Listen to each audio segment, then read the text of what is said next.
have been in Bushwick specifically, but throughout Brooklyn and their history and their experience. Of course, everyone's like, you have to interview Nydia, the Congresswoman, because it's important. You have an important voice in the community. And you know, I've worked politically almost on the other side of you a lot of the time.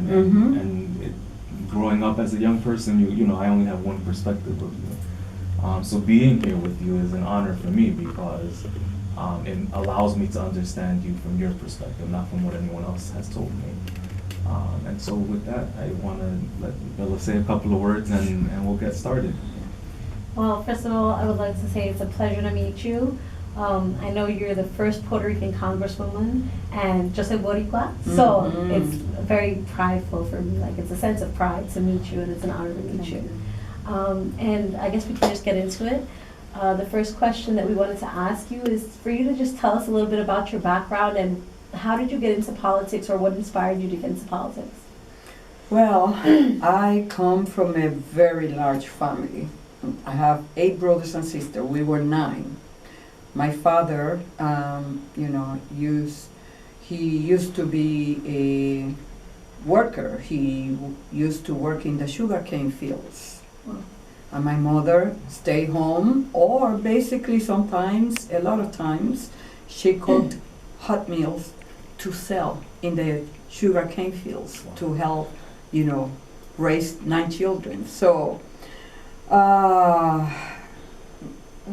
the images that I have about growing up in Puerto Rico is something that really stuck with me, and that was seeing my father in the bed of a truck, a pickup truck, giving speeches. But I didn't understand what he was doing. All I remember is seeing people's reaction to my father's words. Then later on, I understood what he was doing. He was organizing workers to fight for their rights. And so, growing up and being raised with a strong father who was very smart, he left 3rd grade and lied about his age when his father died to go and work and become, you know, the man in the family. So looking back and always thinking about those moments, what it taught me and remained with me was that one person, one individual can bring about positive change. And that is how I remember my father. Conditions change because he fought for it. And so it is our obligation always to fight to make this world better, to make our communities better, and that no one should never underestimate the power of one individual, whether it's a woman or a man. If you have that conviction, if you have those principles, and you go out there, it just contagious. It's just, you bring other people with you. And that is what really has been a principle in my life, that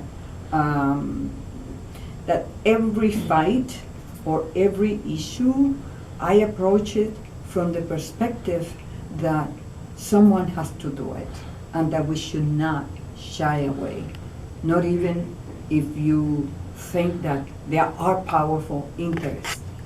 Yes. Yeah. Those are the roots of you almost growing up. What specifically, just because I'm a political enthusiast, Yeah. what specifically got you into New York City politics? Because you know, you can read stuff online, but from your perspective. Right. Well, it was by accident. Well, you know, I came to New York, and so my father he used to leave home like 3 in the morning and came home for around 6. And so every time that he came home, he hugged us. And the first question he asked, do you do your homework for school? And always, every day, I was just so excited that I was seeing him. But the first question, so I had an answer, yes, I did my homework. And so in some ways, I connected the dots, right? That if you study, I wanted to go to college, and I wanted to help my family. So I thought that by doing my homework, by studying hard, that I will be able to go to college. And that's what happened. I graduated from high school when I was 16. I went to the University of Puerto Rico with a full scholarship from the government of Puerto Rico. And again, I didn't take off in the summers. I went back to school, to college, and I graduated from my bachelor's degree when I was 19. Wow. And That's awesome. and then I applied to come to New York University. 19 years old, my first time leaving Puerto Rico with a full scholarship, and I work on my master at New York University. Wow. And I study political science. Wow. My father was one of the leaders in Yabucoa that helped found the Popular Democratic Party. And so every time that I was around my father, he was always discussing social change and politics, right? And so it was that combination of fighting for workers' rights, that was a social policy, that was public policy, and then politics, just registering people and going to meetings, and so that brought me to New York, and that was the driving force in going to work on a master's degree in political science. So you're clearly a Latina trailblazer in American politics. And part of the reason why I was sort of excited to interview you is because we're ending the Hispanic Heritage Month. Mm-hmm. What does it mean to you in 2019? What does Hispanic Heritage mean to you in 2019? I think that more than ever, because of the political climate in our country and a president who shows contempt and disdain to Hispanics, it is important more than ever that we define who we are. We cannot allow someone who is ill fit, like the President of the United States, to define who we are. And the fact that we need to share. We are the actors. We are the characters of this story. We must define who we are. We cannot allow anyone to define who we are. We have been in this country for so long, even before many of the people came from Europe, right? Yeah. So if you look at California, if you look at Texas, if you look at Florida, so we have been here Forever. And so we have every right to feel that this is home for us, and we got to fight to make sure that this home is fair, that this quest for justice and for a more perfect union, that we must be the people fighting for that, because it's about family, it's about our children, it's about our country. This is our country. And so more than ever, Hispanic Heritage Month, we got to celebrate who we are, the contributions that we have made in so many areas, from, our culture. What is America? Mm-hmm. America is an idea, right? And in that idea is this confluence of different trends, different people with different culture, and look, you go to Bushwick, and so who do you have in Bushwick? Everybody. And look at the food, and look at the economic activity. So that is who we are. Absolutely. And I think that's a perfect segue into our next question. So with the census coming up, how does Congress and your office intend to ensure that everyone is counted, especially Latinos, because Latinos tend to be counted less than other demographics? And so what is Congress and your office looking to do to ensure that everyone gets counted accordingly? Well, I hope that by now our community understands that we have been under attack by this administration because they are afraid of the political power and the influence and the leverage that we could have if we get counted. Historically, Latino has been undercounted, and more so now because of all this rhetoric coming Fear. out of the White House. So the President and the Secretary of Commerce added a question about citizenship into the census questionnaire. We fought against it. The Supreme Court ruled that it didn't have any place. And so what it shows to you is that how important it is for Latinos to register, but also for us to understand, the advocates, all the leaders in our community, that the damage has already been inflicted because what you mentioned, fear. People are afraid.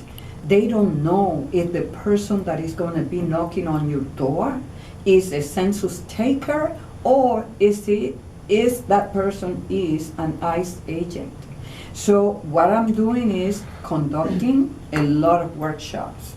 We have done like maybe 3 already in Bushwick and Ridgewood, bringing all the opinion makers, all those community-based organizations. We have been doing that. Just last Sunday we did one in Ridgewood, in one of the churches, to explain to our community how important it is politically. Absolutely. And also because it defines how much resources will come to our communities. Take, for example, Head Start. Mm-hmm. A family who's, needs Head Start to keep their children safe and for the children to be able to go to a place where they could learn and being taught before they go into first grade. So the Head Start money comes from the federal government. And the kind of money that comes into our community is defined by the census. So if people don't get counted, we're gonna get less money, less resources into our community from the federal government. So the federal government every year distribute $700 billion, $700 billion Wow. across the nation as to the states. And that formula defines how much money will come to the state of New York, and most of that money should go to low-income communities, to the poor. So in Brooklyn, we have the largest undercount in New York City. Wow.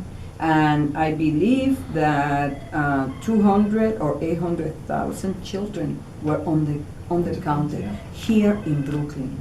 So not only is the amount of money that will come for infrastructure, how could a city government or the state decide whether or not we need to open new schools based on the census?